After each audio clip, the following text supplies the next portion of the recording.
Jose Protasio Rizal Mercado y Alonso Rialonda. A name given to me by my parents, Doña Teodora Alonso y Rialonda and Don Francisco Mercado. My parents have brought me up with values and morals inculcated in me and with my manners. My parents reared me with courage and intelligence to fight for what I believe was right. I used my education to pursue the freedom that my countrymen should have at our time. But all of a sudden, all my ideals seemed lost. All fell. All my aspirations dimmed with just a simple command from the unjust court that appeared to be unfair with me. An Indio in their eyes, but a brave Filipino to my countrymen. Affirmar! Cargan! Apunten! Consumatum est!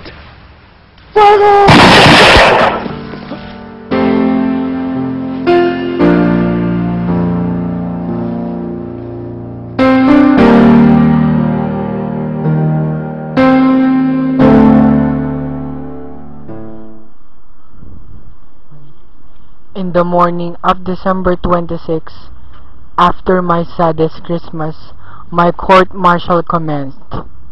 The hearing was actually a kind of moro-moro, a planned trial wherein before I, hearing my verdict, had already been prejudged.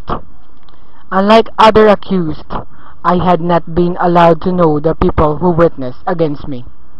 The trial took place at Cuartel de España, a military building with a court composed of 7 military officers headed by Lieutenant Colonel Jose Togores Arjona. Present at the courtroom were the 6 other officers in uniform: Captain Ricardo Muñoz Arias, Captain Manuel Reguera, Captain Santiago Izquierdo Osorio, Captain Braulio Rodriguez Núñez, Captain Manuel Diaz Escribano, and Captain Fernando Perez Rodriguez. Lieutenant Taviel de Andrade, Judge Advocate Captain Rafael Dominguez, Lieutenant Enrique de Alcocer, and a number of spectators including Josephine Bracken.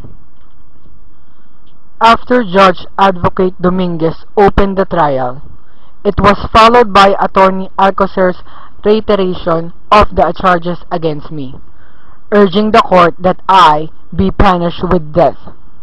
Accordingly, the 3 crimes accused to me were rebellion, sedition, and illegal association, the penalty for the first 2 being life imprisonment to death, while the last, correctional imprisonment and a charge of 325 to 3,250 pesetas. The yale Spanish spectators applauded noisily as if they want me to die from that moment. Lieutenant Taviel de Andrade, who's a comrade to me, and my defense counsel, later took the floor reading his speech in defense of me. He finished his defense with a noble admonition to the members of the military, but the military officers then seemed not to hear anything from him. It was as if I was really prejudged. To supplement my defense counsel's justification, I read my own defense, which I wrote in myself in Fort Santiago. I proved myself innocent by 12 points. Lo que deseo para mi país es la libertad. Pero la única forma de llegar a ella no es a través de una revolución, sino por medio de la educación. But the military court remained unjust to me. Prejudice reigned in the court. My point wasn't heard. My plea was ignored. After a short deliberation, the President, Lieutenant Colonel Togores Arjona, considered the trial over and ordered the hall cleared. I was sentenced to be shot in musketry until death at 7 o'clock in the morning of December 30, 1896 at Bagong Bayan. The decision was submitted to Governor Polavieja, who immediately sought the opinion of Nicolas de la Peña. The latter found the verdict just and final. 2 days later, the Governor-General, who was then Camilo Polavieja, signed the court's decision and ordered my execution to be shot at the back at 7 o'clock in the morning of December 30 at Bagong Bayan Field. When Polavieja signed my execution, he became and remained a villain in every Filipino's eyes. Upon hearing the court's decision, I already knew that there's no way that my destiny would be changed. I knew it was my end, and I had accepted my fate. Captain Rafael Dominguez, at 6 o'clock in the morning of December 29, read before me the official notice of my execution, scheduled the next day. I was immediately transferred to the prison chapel where I spent my last hours on earth.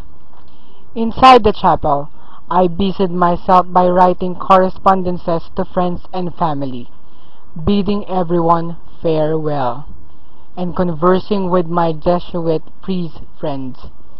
I had a lot of visitors, arriving one or two after the other. At 7 o'clock in the morning, Father Miguel Sadera Mata, Director of Ateneo Municipal, and Father Luis Viza, a Jesuit teacher, visited me in the cell.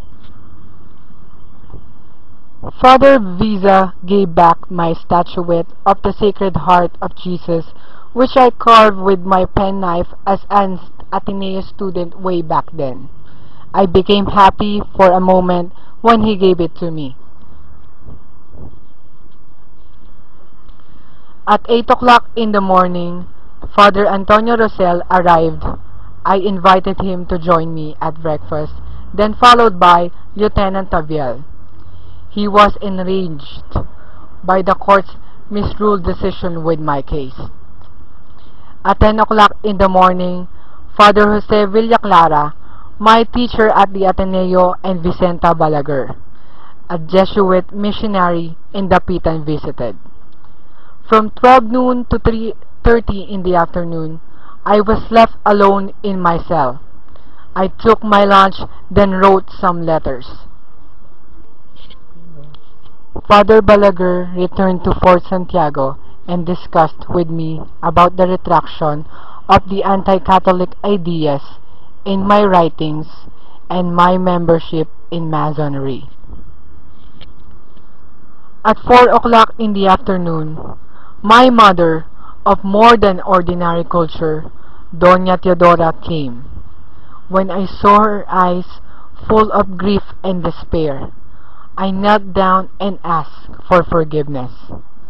When I saw her crying, my heart felt the sadness that she's going through. Then Trinidad came. Before they left, I gave the alcohol cooking stove to Trinidad. Because Trinidad knew English, I whispered her that there's something inside it. That something was my last farewell. I was surprised by an arrival of an unexpected guest, Don Gaspar Sestaño, the Fiscal of the Royal Audiencia of Manila. I offered him the best chair in the cell. We had a pleasant conversation. This time, Father Balaguer returned with a draft of the retraction sent by the anti-Filipino Archbishop Bernardino Nozaleda. On December 30, I woke up early